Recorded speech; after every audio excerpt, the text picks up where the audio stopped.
Welcome to the next episode of the Dark Web Deacon. Before we begin, be sure to smash that subscribe button, click the bell to turn on notifications. New videos are published every Monday and Thursday, and as always, be sure to like and provide comments. What is home title fraud? First, don't confuse home title fraud with mortgage fraud. Mortgage fraud is when a potential home buyer, seller, or lender lies or omits key information that leads to a mortgage loan approval or terms that the applicant wouldn't normally qualify to receive. Home title fraud, or also known as house stealing originally by the FBI, occurs when someone obtains the title of your property, usually by stealing your identity, to change the ownership of your property title from your name to theirs. The fraudster could then secure as many loans as possible using your equity as collateral. The real homeowner often is completely unaware of the scam until the lender starts to send letters indicating that they intend to foreclose on the home. How does home title fraud happen? Well, it happens in 3 easy steps. Step 1. The fraudster picks a home. It can be a vacation home, a rental property, or a home someone is currently living in. Step 2. They assume the identity of the homeowner by obtaining information off the surface web or the dark web to create fake ID. Step 3. They transfer the deed of the house by obtaining the forms, forging signatures, and using the fake IDs and filling out the appropriate paperwork with the proper authorities so that they now own the home according to the paper trail. How do they get the data in the first place to assume someone's identity? Well, they can get it through activities by harvesting data through phishing, smishing, or ransomware attacks, or more passively by purchasing bundles of data on the dark web that has already been harvested, and marrying this with readily available public information on property owners and the property itself. Are some homeowners more vulnerable than others? The answer is yes. Older people are the most common targets because they typically have more equity in their homes and may not be as online savvy or pick up on the signs of the fraud right away. Other targets of home title fraud are people who own second homes, vacation homes, or real estate investment properties. These groups of homeowners may not pay as much attention to these properties as their main residency and may miss notices such as bill payments, property tax bills, foreclosure notices, or past due notices. This gives scammers more time to commit fraud, and the homeowners may not learn of the issue until well after the crime has been committed. Some relatively recent stats on home title fraud. Home title fraud, which was once considered rare, is linked to wire fraud, as is the delivery mechanism. The FBI reported 300,000 wire fraud complaints in 2017 with losses of $1.4 billion. Looking at just real estate and the rental industry, more than 9,000 victims lost over $56 million in 2017, according to the FBI. One common question that often arises from consumers is this just a scam for companies to make money? No one can really steal my home just by forging a few documents, which is partially correct. A forged deed doesn't convey much. However, a forged deed or mortgage can have very real and often devastating impact on the owner. Since the forger's name will appear on the land records, the forger can sometimes deceive a third party to buying the property or to a lender to take mortgage of the non-existent title. The owner cannot simply ignore the forgery unless the defrauded buyer or lender accepts the owner's account and disclaims any interest in the property. This rarely happens. Usually owners must file a lawsuit to clear the title. Most owners would need to hire a lawyer to do that, and few lawyers are willing to handle such matters pro bono. The litigation can be lengthy, involve expert testimony, as well as the validity of the signatures and probative expenses, in order to fully review the entire paper trail of the property. So how do I protect myself from home title fraud?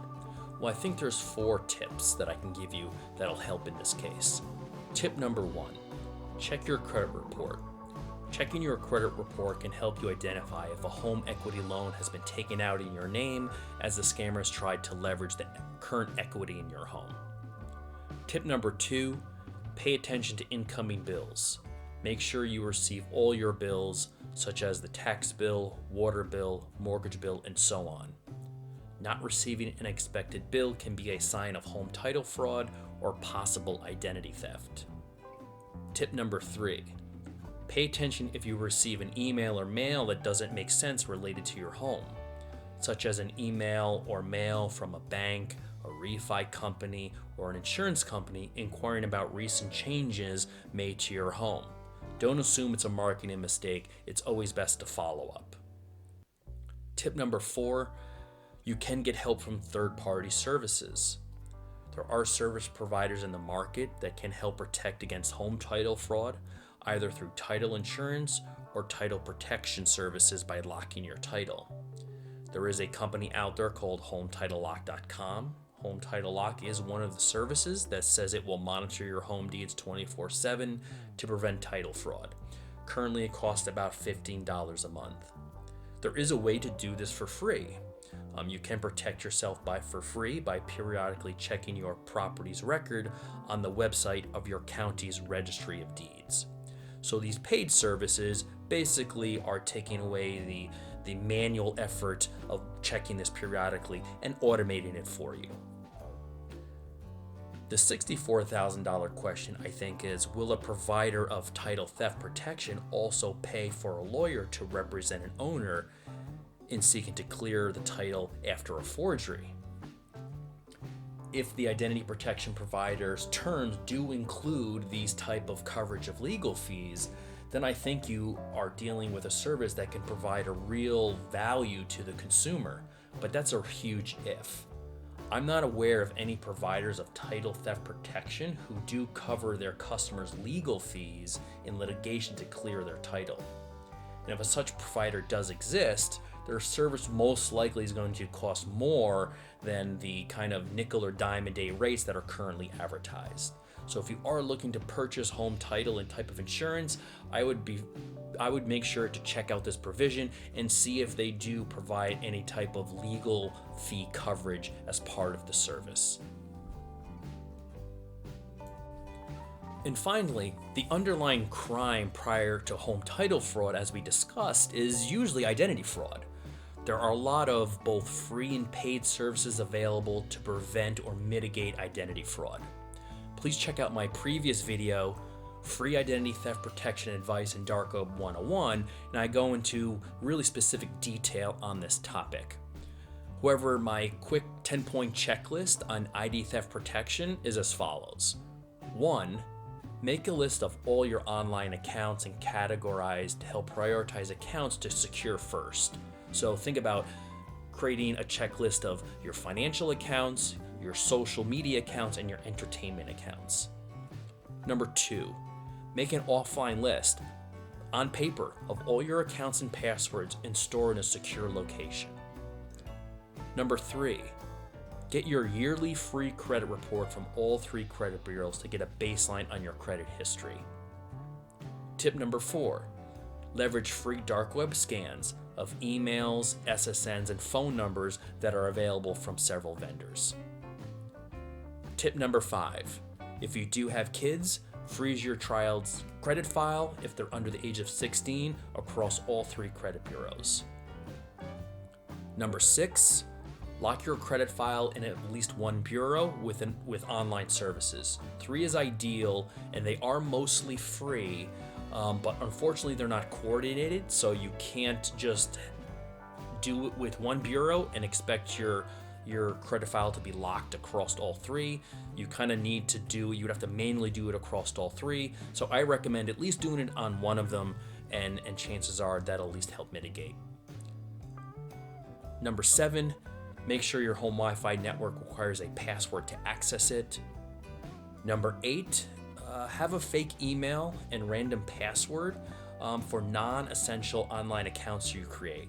So, for example, if you're using, Ryanair or Pottery Barn or, gardening.com or whatever are the kind of non-essential vendors you work with, use a separate email that's separate from your main email that's tied to things like your financial accounts. There is the Google Password Checkup extension. If you are using Chrome, it is built into the newer versions of Chrome, but if you are using an older version, check out Google Password Checkup extension. What that will do is when you are using the Chrome browser and logging into different websites, it will check if your account and password combination have been potentially part of previous breaches, and then recommend you change it.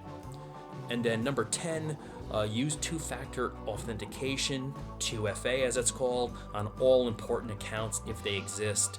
So with two-factor, what you do is you need both a password, and also you'll receive a text message with a PIN to log into accounts. So definitely do this for your financial accounts and more other services, whether that are starting to offer this type of login. So if it is available, make sure you enable it and leverage it. Thanks for watching, and as always, please like, subscribe, and provide comments, and turn on notifications by clicking the bell in order to check out future videos published twice a week.